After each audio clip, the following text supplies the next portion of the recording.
네, 오늘 여러분들과 함께 읽은 말씀 가운데 정말 우리가 많이 들은 그리고 참 좋아하는 말씀들이 있죠. 수고하고 무거운 짐진 자들아 다 내게로 오라. 내가 너희를 쉬게 하리라. 이 말씀이 평상시에는 그렇게 깊이 와닿지 않는데 어떤 조그만 일이 생기면 내 힘으로 뭔가를 할 수 없다. 이 짐이 너무 무겁다. 절대적인 것 아니고 상대적일 수도 있습니다만 이렇게 무겁다 생각될 때에 이 말씀은 큰 힘과 위로가 됩니다. 주님께서 내게 진정한 쉼과 평안을 주시겠다 약속하셨구나 하는 이러한 사실들이 신앙의 힘을 북돋아 주지요. 이 말씀이 어떻게 나오게 됐는가 하는 것들을 오늘 살펴보면서 함께 은혜를 나누고자 합니다. 오늘 초반부에 등장하는 세 개의 도시가 있습니다. 도시라고까지는 말 못하고 그냥 작은 성읍들입니다. 그 성읍들은 바로 고라신과 벳세다 그리고 가버나움입니다. 이 세 지역을 이으면 삼각형 모양이 되기 때문에 전도 삼각형이다 이렇게 이야기하기도 합니다. 이 삼각형 안의 지역에서 가장 많은 기적을 베푸셨기 때문이에요. 왼쪽 위 부분이 고라신, 아래가 가버나움, 그리고 벳세다. 이 푸른 부분은 갈릴리 호수입니다. 그러니까 갈릴리 호수의 위쪽 이방인의 지역과 연결되어지는, 그래서 정통 유대인들이나 예루살렘 쪽 사람들은 이쪽 지역을 별로 좋아하지 않는 그러한 지역에서 주님께서는 아주 놀라운 일들을 행하셨습니다. 정말 많은 기적들을 대부분 이곳에서 행하셨다 봐도 틀리지 않습니다. 고라신과 벳세다라고 하는 지역은 그곳에서 오늘 말씀대로 하면 권능을 행하셨다 이렇게 이야기하죠. 그래서 권능이라는 것은 다른 것 아니고 주님께서 행하신 모든 기적들을 이야기합니다. 주님께서 많은 기적들을 행하셨다라는 거죠.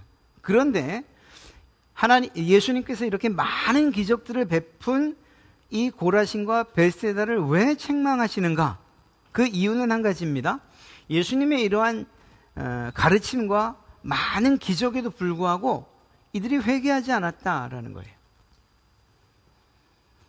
예수님의 말씀은 생명력이 있고 그리고 또 그 말씀을 통해서 구원의 진리에 이르러야 되는데 그 첫 번째 관문이 자신의 죄를 깨닫고 회개하는 것 아닙니까? 그런데 많은 기적들을 행했음에도 불구하고 회개의 역사가 나타나지 않은 거죠. 그것 때문에 이 두 지역은 예수님께 책망을 듣습니다. 어느 만큼 책망을 듣느냐? 어떤 도시를 이야기하면서 만약에 내가 거기서 이런 기적들을 행했다면 그들은 회개했을 것이다 이렇게 말하는데 그 두 지역이 뭐냐? 두로와 시돈입니다. 두로와 시돈은 우리가 지금 살펴본 그곳, 그러니까 지금 저희가 살펴본 곳은 이곳이고 그곳보다 좀 위쪽에 있습니다. 두로와 시돈. 이곳은 해상 무역이 굉장히 발달되어 있는 곳입니다. 그래서 아프리카에서부터 유럽까지 무역이 굉장히 발달되어 있고 그러다 보니까 부유하죠. 부자들이 많습니다. 그러다 보니까 사치하고 그리고 교만해집니다. 그래서 사치와 교만의 상징으로 두로와 시돈을 이야기하기도 합니다. 여기서 교만의 부분을 조금 더 설명을 해보면 특별히 두로라는 이 나라는 육지로부터, 그러니까 이 팔레스틴 육지로부터 지중해까지 800m가 떨어져 있는 섬입니다. 섬. 도시에도 두로 성읍이 있고 그리고 섬에도 역시 두로가 있습니다. 왕궁은 이 두로 섬에 있죠. 무슨 일이 생기면 그냥 섬으로 도망가는 거예요. 그러니까 쉽게 공략이 되지 않는, 그러다 보니까 여러 나라들이 이 두로를 무너뜨리려고 했지만 결국은 이루어지지 않습니다. 제가 맞는다면 알렉산더에 의해서 무너지는 것으로 그렇게 기억하고 있습니다. 그러다 보니까 이렇게 사치와 교만의 상징이다 보니까 이 사람들은 회개할 이유를 못 느끼는 사람들이었어요. 회개할 이유가 없지 않습니까? 먹을 것 풍족하고 입을 것 풍족하고 사치스럽고, 그리고 자신들이 다른 나라에 침략당하지 않을 아주 좋은 지형적인 위치에 나라가 있고, 그러니까 부족한 것이 없었습니다. 부족한 것이 없으면 회개하지 않죠. 이 나라는 회개할 이유가 없는 그러한 도시들이었어요. 그런데 그렇게 누가 봐도 회개하지 않을 것 같은 그 도시에 주님께서 내가 이곳에 가서 지금 행한 기적들을 행했다면 이 사람들은 믿었을 것이다. 이 말은 정말 이 사람들이 믿었을 것이란 그 의미보다는 너희가 그만큼 악하다, 완악하다라는 것을 의미하는 거죠. 예수님의 기적을 굉장히 많이 보고 체험하고 이렇게 경험했음에도 불구하고 그들은 회개의 자리에 이르지 않았다. 결국 주님께서 그것을 책망하고 계신 것입니다. 또 한 동네가 바로 가버나움이죠. 이 가버나움은 예수님의 집이 있는 곳이고, 그러다 보니까 갈릴리 사역, 이 전체 갈릴리 사역에서의 어떤 베이스 역할을 하는 곳이었습니다. 아주 중요한 역할을 하죠. 중요한 역할만 했을 뿐만 아니라 앞서 말씀드린 것처럼 이곳에서도 많은 권능과 기적을 행하십니다. 문제는 이러한 예수님의 가르침과 기적에도 불구하고 교만했던 거예요. 그 교만의 결과가 어떻게 나타났죠? 회개하지 않는 것으로 나타난 거죠. 예수님께서 행하시는 놀라운 기적들은 보는데 그저 볼 뿐이에요. 누군가를 고쳐주면 그 고쳐진 것에 대해서만 감사할 따름이에요. 사실 감사에 대한 부분도 좀 생각해 봐야 될 필요가 있어요. 10명의 문둥병 가운데 예수님께 돌아와서 감사의 표시를 한 것은 사마리아인 한 사람뿐이었잖아요. 나머지 유대인들은 그냥 자기의 갈 길로 사라져버리고 말았죠. 그러니까 감사도 정말 했는지 안 했는지까지도 모르겠어요. 어찌되었거나 많은 기적들이 베풀어질 때 놀라고, 그리고 환호성은 지르고, 그리고 그것들을 보면서 막 가슴이 벅찬 것들은 있었는지 모르지만 그것으로부터 이어져가는 회개는 없었다는 것이죠. 그러한 회개의 원인은 특별히 이 가버나움은 교만을 이야기합니다. 이 도시와 비교되고 있는 그곳이 어디냐? 바로 소돔입니다. 소돔은 사해 지역이죠. 갈릴리보다 아래에 있는 사해 지역 어디쯤이다, 이렇게 알려져 있습니다. 아시는 것처럼 가장 추악한 도시 바로 소돔입니다. 죄악의 도시였고, 그리고 정말 용서받지 못할 만큼, 그래서 하나님께서 결국은 유황불로 멸망시키신 도시가 소돔이죠. 위쪽이 이곳이 갈릴리 호수이고 이 아래쪽이 사해입니다. 그리고 이 갈색 부분이 아마도 소돔과 고모라가 있었던 지역이 아니겠는가, 이렇게 생각을 합니다. 어찌되었거나 이렇게 가장 추악하고 죄악된 도시에 가서 주님이 기적을 베푸셨다면, 그러면 그들도 회개하고 자신들의 교만을 버리고 주님께 나왔을 것이다, 이런 예를 드는 거예요. 이건 역시 마찬가지입니다. 소돔이 꼭 그랬을 것이라는 것이 아니라 이 가버나움 동네 사람들이 얼마만큼 완악했는가 하는 것들을 강조해서 이야기하시는 것이죠.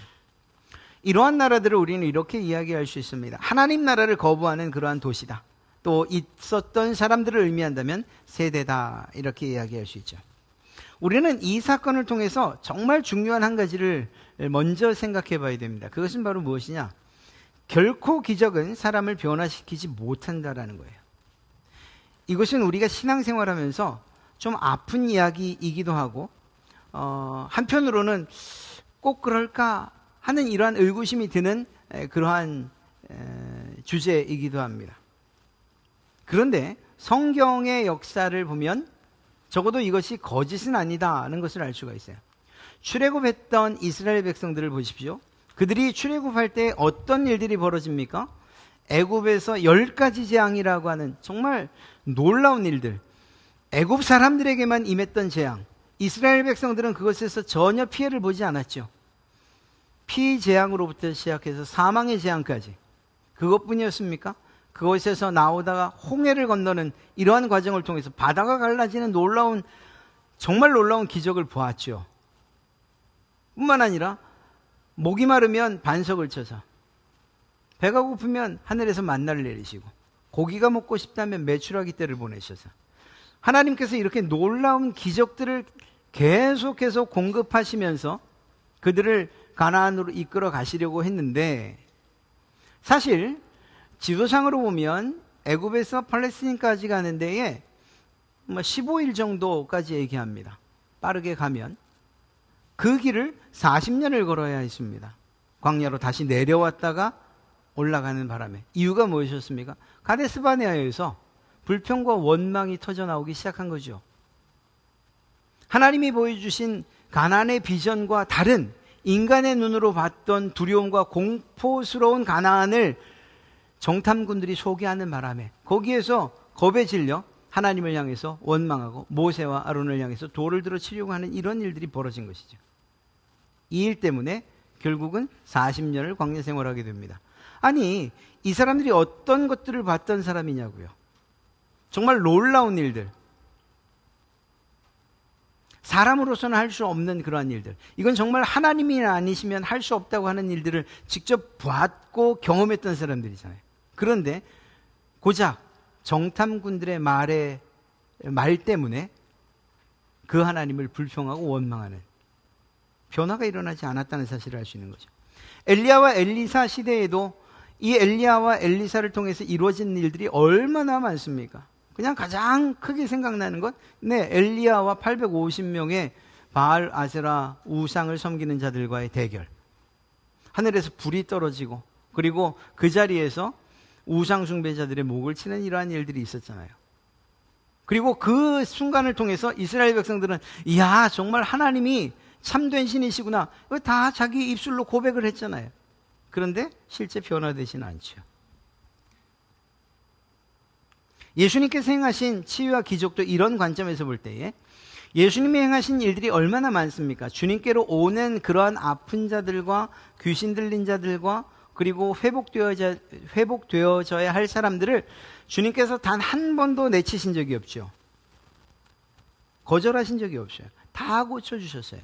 먹을 것이 필요하면 먹을 것을 주셨어요. 자연에게 명령해서 풍랑이 멈추는 일들도 하셨어요. 아니, 죽은 자까지도 살리셨어요. 이 정도면 어떤 기적이 더 필요합니까?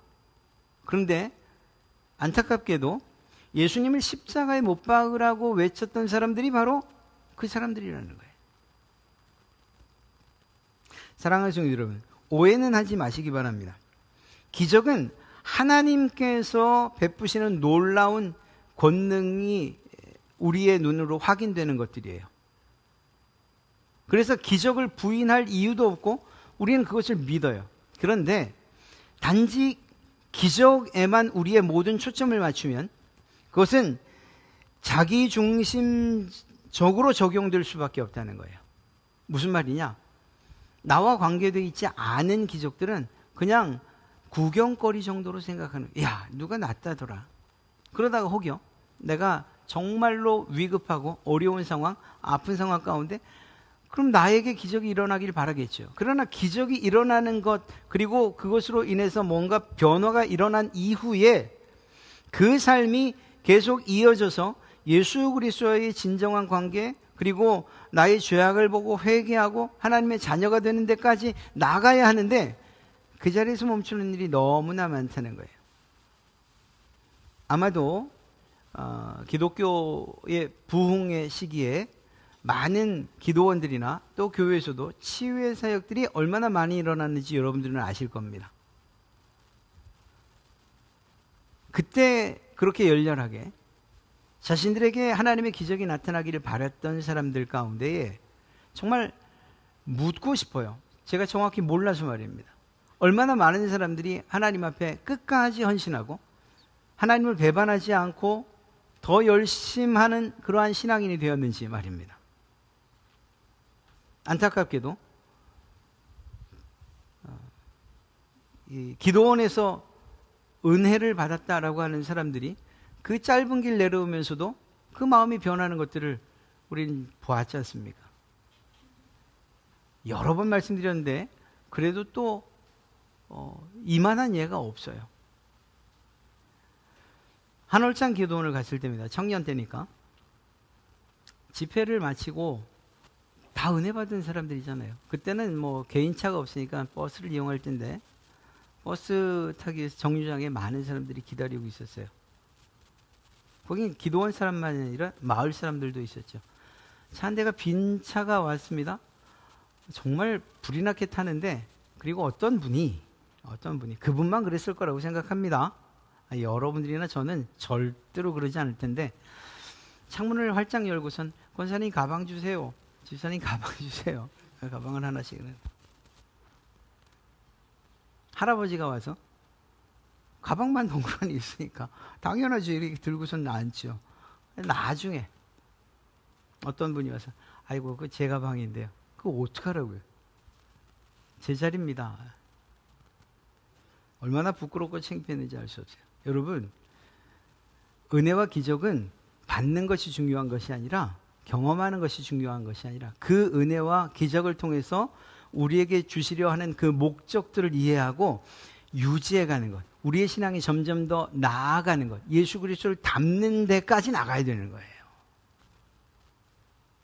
단순하게 보고 경험하는 것이 전부라고 한다면, 그러면 이 사람들도 예수님께 그러한 책망을 듣지 않았을 것입니다. 우리에게 필요한 것은 이러한 일시적인 기적이 아니라, 그러한 기적이 있다 하더라도 그것을 통해서 주님께서 원하시는 믿음과 순종의 자리까지 나가야 될 줄로 믿습니다. 하나님 나라를 거부하는 도시와 세대, 기적을 경험했다면 더 큰 책임을 물으신다는 것을 꼭 기억하시기 바랍니다. 이 자리에도 정말 사람이 할 수 없는 일이라 싶을 만한 일들을 경험하신 분들이 계세요. 기도를 통해서, 또 정말 간절한 간구를 통해서, 경제적이든지 혹은 또 질병이든지 사람과의 관계든지 간에 기도를 통해서 야, 이건 정말 하나님이 하셨구나 라고 생각되는 일들, 그게 기적이죠. 그것들을 경험하신 분들이 저는 정말 많다고 생각합니다. 그분들에게 오늘 주님이 말씀하시는 것은 무엇이냐? 그 기적에 대한 경험, 그것에 대한 책임을 지라는 거예요. 그 책임이 더 무겁다는 거예요. 왜냐? 그 기적을 통해서 권능과 기적의 목적이 무엇이냐? 회개와 더 깊은 하나님과의 관계로 나가는 것이라고 말씀드렸지 않습니까? 그러니까 기적을 경험했다라는 것은 그 결과가 회개와 더 깊은 하나님과의 관계로 나아가게 하시려는 하나님의 도구라는 거예요. 단순하게 우리의 기도가, 우리의 소원이 이루어지는 것, 이것만이 아니고 말입니다. 그렇게 내 소원이 이루어진 것으로만 만족한다면 하나님의 목적은 이루어지지 않는 것이죠. 책임을 다하지 않는 것이라고 주님은 말씀하시는 것입니다.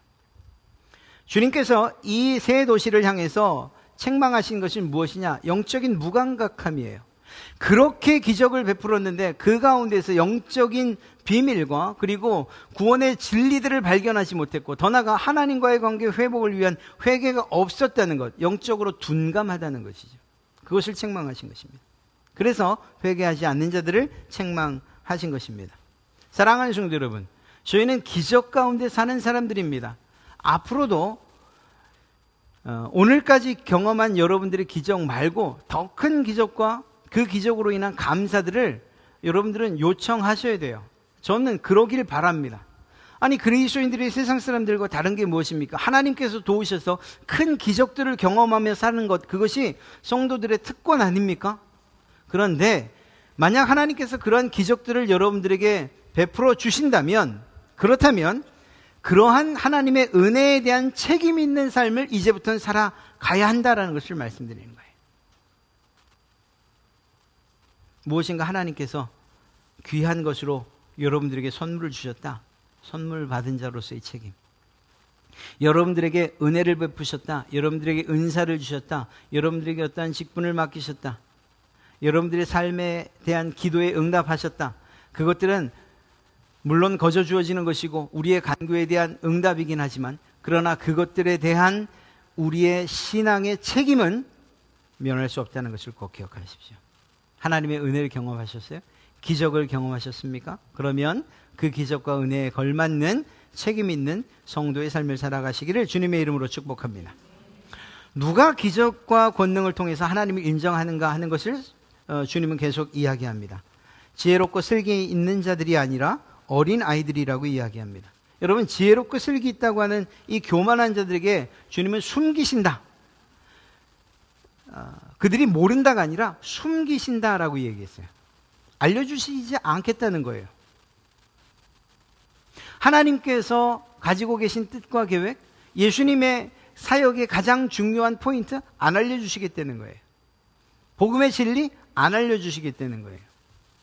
여기서 지혜롭고 슬기 있다라고 하는 이 사람들이 도대체 누굴 이야기하냐? 첫째는 서기관과 바리새인들을 이야기할 것입니다. 이 사람들이야말로 자신들이 종교에 있어서는, 하나님에 있어서는 전문가라고 생각했던 사람들이거든요. 그리고 많은 사람들이 이들의 지혜와 그리고 그들의 슬기를 얻기 위해서 찾아오고 상담하고 도움을 구하는, 그래서 도와주는 사람들 입장에 있는 사람들이 바로 서기관과 바리새인들이었습니다. 안타깝게도 이들은 하나님의 말씀을 잘 안다고 했지만, 그러나 그 말씀에 숨겨진 진짜 보물은, 진주는 알지 못했던, 발견하지 못했던 사람들이죠. 어디서 알 수 있냐고요? 예수님이 어디서 태어났냐라고 할 때에 그저 책을 뒤져서 그 말씀들을 묵상해서, 그리고 구약에서 어떤 부분이라고 찾아서 알려주긴 했지만, 그 주님에게, 그 메시아에게 찾아가서 경배할 줄은 몰랐던 사람들이죠. 예수님께서 사역하실 때도 마찬가지입니다. 오히려 그들은 자신들의 위치와 지위에 위험을 느끼고 도전받는다고 생각을 했죠. 자신들이 누리고 있는 이 모든 종교적인 혜택들을 예수 그리스도 때문에 다 빼앗겨 버릴 것이라고 그렇게 생각을 했습니다.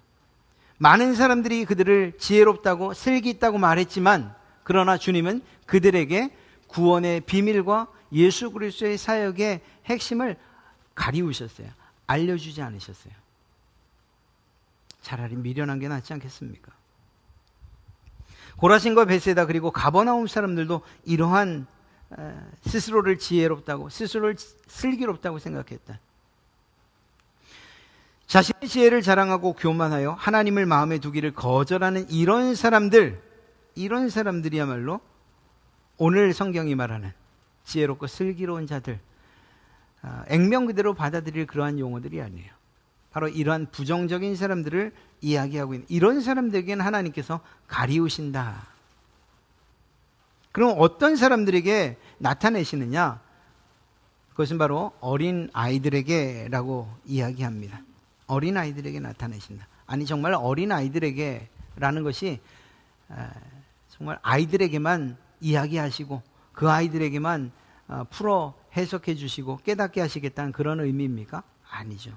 여기서 어린 아이들이라는 말은 원어로 보면 젖먹이들을 얘기해요. 젖먹이들. 아니, 그 젖먹이들이 뭘 알 수 있겠습니까? 여기서 이야기하는 것은 연령으로 낮다 이런 의미가 아니고, 어린아이, 젖먹이 아이의 가장 큰 특징이 무엇인가를 한번 생각해 보면 주님께서 무엇을 의미하는지 알 수 있어요. 젖먹이 아이들의 가장 큰 특징은 엄마가 없으면 못 살아요. 엄마로부터 먹을 것을 얻고, 엄마의 품에서 안식을 누리고, 엄마의 도움으로 성장해 가요. 여러분들도 경험하셨잖아요. 그리고 이렇게 얘기하잖아요. 야, 얘가 이러지 않았는데, 어릴 땐 이러지 않았는데 이젠 머리가 커서, 머리가 크면 지혜롭고 슬기로워져서 이젠 엄마가 필요 없다고 얘기해요. 젖먹이들은 그럴 수 없어요. 그러고 싶어도 그럴 수가 없어요. 젖을 물리지 않으면 굶을 수밖에 없고,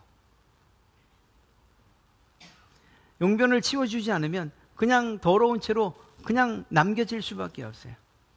기어갈 수도 없고 엎어질 수도 없어요. 돕는 어머니가 있을 때 그 젖먹이는 살아갈 수 있는 거예요. 그런 의미예요. 어린아이들처럼 전적으로 부모를 의존하는 그 사람들, 그들에게 하나님께서, 주님께서 알게 하시겠다. 스스로는 아무것도 깨달을 수 없음을 인정하면서 전적으로 하나님만 신뢰하고 의지하는 그 사람들에게 내가 깨달아 알게 해주겠다, 이렇게 말씀하시는 겁니다. 그런 점에서 우리는 이러한 어린 아이가 되기를 소망해야 돼요. 정신적으로 연령적으로 낮아지자는 얘기가 아니고 우리가 비록 커도 성년이어도 그러나 내가 모든 일들을 다 할 수 있는 그런 상황이 되어도 그럼에도 불구하고 주님이 아니시면 아무것도 할 수 없습니다 라고 고백하는 그런 고백이 우리에게 있어야 된다는 것을 이야기하는 것입니다. 그런 사람들을 주님께서 깨닫게 해주시는, 그들에게 하나님의 구원의 진리를, 하나님 나라의 비밀을, 하나님의 말씀을 깨달아 알게 해주시는 거죠. 이거 내가 똑똑해서 이거 한 두어 번만 읽으면 다 알 수 있어요. 내용은 알 수 있고 전개는 알 수 있지만 그러나 이 안에 담겨진 하나님의 진리의 내용들을 어떻게 알겠습니까? 우리가 예배 전에 부르는 성령의 도우심을 구하는 그 찬양을 하는 이유가 뭐예요? 우리가 미련해서가 아니라 똑똑하고 그리고 지혜롭지만 그럼에도 불구하고 하나님께서 이 말씀을 깨닫게 해주지 않으시면 알 수가 없으니까 하나님의 도우심을 구하는 그러한 기도를 하는 거죠. 이러한 자세가 우리에게 필요할 줄로 믿습니다. 수고하고 무거운 짐진 자들, 결국 주님께서 그들을 진정한 쉼과 평안으로 초청하시죠. 의인을 부르러 온 것이 아니라 죄인을 부르러 오셨다고 9장 1절에 이미 13절에 이미 말씀하셨습니다. 그렇다면 누가 수고하고 무거운 짐진 자들이냐? 가장 핵심적인 이 시대의 배경을 이야기한다면 율법과 종교적 규율의 짐을 진 사람들이에요. 그러니까 대제사장, 바리새인, 서기관, 율법학자들, 이들에 의해서 자신들의 모든 영적 문제를 해결하려고 하는 이런 사람들. 왜냐? 이 종교 지도자들이 하나님의 율법 외에 만들어 놓은 법이 너무 많은 거예요. 이 사람들의 의도는 충분히 알겠어요. 이런 일을 하면 안 돼요. 하나님께서 이건 하면 안 된다고 말씀하셨어요. 이거를 실수로라도 범하지 않기 위해서 이 죄를. 그래서 어떻게 했느냐? 종교 지도자들이, 율법학자들이 이것보다 더 넓은 범위의 법을 만들었어요. 사도 바울이 맞은 매가 얼마만큼이라고요? 40에 하나 감한매를 5번 맞았다고 하죠. 40에 하나 감한매가 왜 나왔냐? 바로 이런 의미예요. 40대를 때리고 혹시라도 한 대 더 때리면 이건 율법을 어기는 거니까 그러면 애초에 한 대를 더 빼서 39대만 때리기로 하자. 이런 것들을 정한 것이 바로 이 율법학자들이고 제사장들이고 서기관들인 거예요. 이렇게 만들어놓은, 사람들이 만들어놓은 법이 너무나도 많았고 너무나도 무거웠어요. 이건 정말 무거운 짐과도 같은 것이었어요. 주님께서는 뭐라고 하십니까? 그 짐으로부터 내가 너를 해방해 주겠다라고 말씀해 주신 거죠. 뿐만 아니라 우리의 삶에 적용시킨다면 인생에서 만나는 모든 무거운 짐, 이것을 이야기합니다. 죄의 짐이 가장 크다 말할 수 있지만, 그러나 우리가 살면서 그것만 있습니까? 온갖 스트레스를 받고 불안하고 사람들과의 경쟁이나 혹은 관계 가운데서의 갈등이나 경제적인 문제, 이것 외에도 우리가 짐으로 여길 만한 것들이 얼마나 많은지 알 수 없습니다.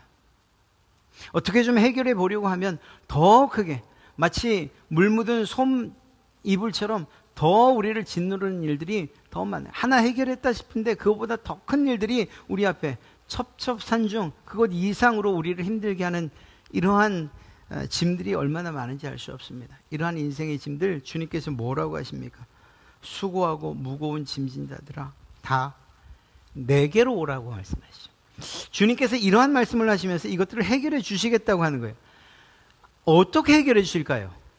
오늘 말씀을 보면 이렇게 얘기하고 있어요. 내 멍에를 메라, 이렇게 말씀하십니다. 그렇죠? 수고하고 무거운 짐자들아 다 내게로 오라. 내가 너희를 쉬게 하리라. 나는 마음이 온유하고 겸손하니 나의 멍에를 메고. 이 말만 없었으면 딱 좋겠어요. 나의 멍에를 메고, 이 말씀만 없으면 정말 속이 후련하겠어요. 주님께서 내 문제를 다 아시고 해결해 주시는구나, 이렇게 말이에요. 그런데 나의 멍에를 이라는 이 말에 정말 놀라운 비밀이 있어요. 나의 멍에를 메라. 도대체 무슨 말입니까?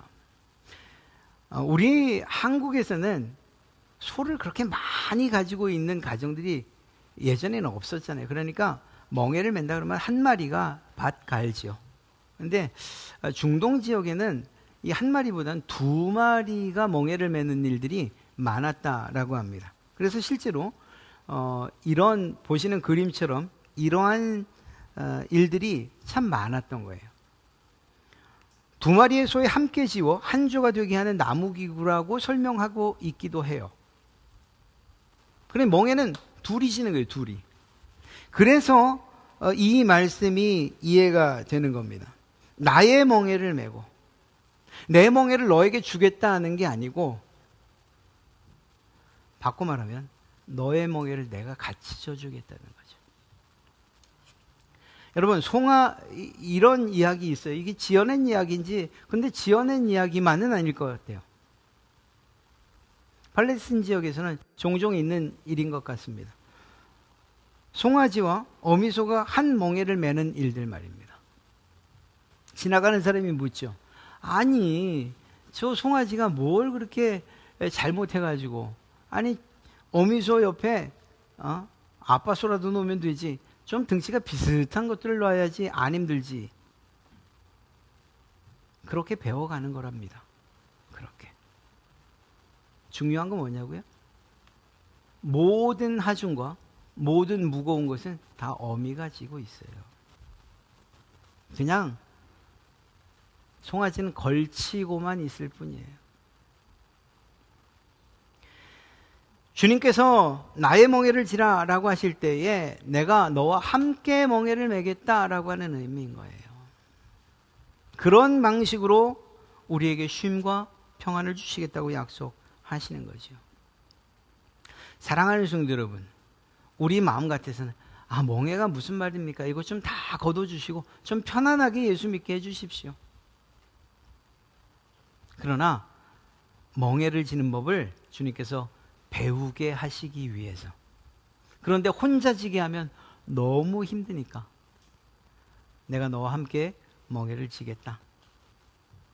그냥 걸치고 어떻게 멍에를 지는지, 어떻게 주님께서 맡기신 그러한 신앙의 삶을 살아가야 하는지 날 보고 잘 배워라 라고 말씀하시고 계신 것입니다. 그리고 이러한 멍에 아래에서는 쉼과 그리고 평안이 있는 거예요. 첫째는 어미 소가 새끼 소 옆에 있는 것처럼 주님께서 여러분의 곁에 계시기 때문이고, 주님께서 나 힘들다고 주님의 짐을 여러분 어깨에 다 메워주시는 분이 아니시기 때문에 역시 우리가 이 멍에를 맬만 한 거지요. 사랑하는 성도 여러분, 오늘 말씀을 깊이 생각하시면서 예수님의 그 기적을 그렇게 경험했던 사람들, 그들이 주님 앞에 겸손하지 못하고 오히려 그것을 자기 중심적으로 해석을 하다 보니까 결국은 예수님의 의도도 알지 못하고, 그래서 오늘 이야기하는 것처럼 마치 자신들은 지혜롭고 슬기 있는 자들, 그래서 예수님을 안 따르는 것처럼 말하지만 가장 어리석은 자들이 되어버리고 말았던 것이고, 주님은 그런 자들이 아니라 주님 없이는 살 수 없다고, 마치 어린애처럼, 젖먹이 어린아이처럼 그렇게 주께로 오는 자들, 그들과 함께 멍에를 매겠다고, 아니 내가 너의 멍에를 대신 져주겠다고 이렇게 말씀하고 계신 것입니다. 사랑하는 성도 여러분, 우리가 살면서 죄의 짐뿐만 아니라 우리가 인생에서 경험하는 많은 짐들이 있지요. 무겁지요. 힘들어요. 누구한테 가서 하소연해도 해결될 기미가 보이지 않습니다. 돈으로 해결되는 일이면 참 좋겠는데 돈도 없을 뿐만 아니라 돈으로 해결되지 않는 일들은 왜 그렇게도 많은지요. 질병의 문제가 그렇고 사람과의 관계의 문제가 그렇습니다. 이러한 짐들 혼자 지고 애달파하지 마시고 주님께서 여러분과 함께 지고 있다는 것을 꼭 기억하시기 바랍니다. 오늘 우리가 불렀던 찬송 408장의 4절 후렴전을 보면 이렇게 기록하고 있어요. 주 함께 고난받으면 면류관 없겠네. 정말 놀라운 은혜 아닙니까? 멍에는 같이 지는데 아니 오히려 주님께서 다 져주시는데 면류관은 누가 받냐? 여러분들에게 주시겠다고 약속하고 있는 것입니다. 이러한 주님과의 동행 좀 힘들어도 가볼 만하지 않겠습니까? 다음 한 주간도 주님과 함께 멍에를 메고 그 아래서 진정한 쉼과 위로를 받으시는 그러한 여러분 되시길 주님의 이름으로 축복합니다.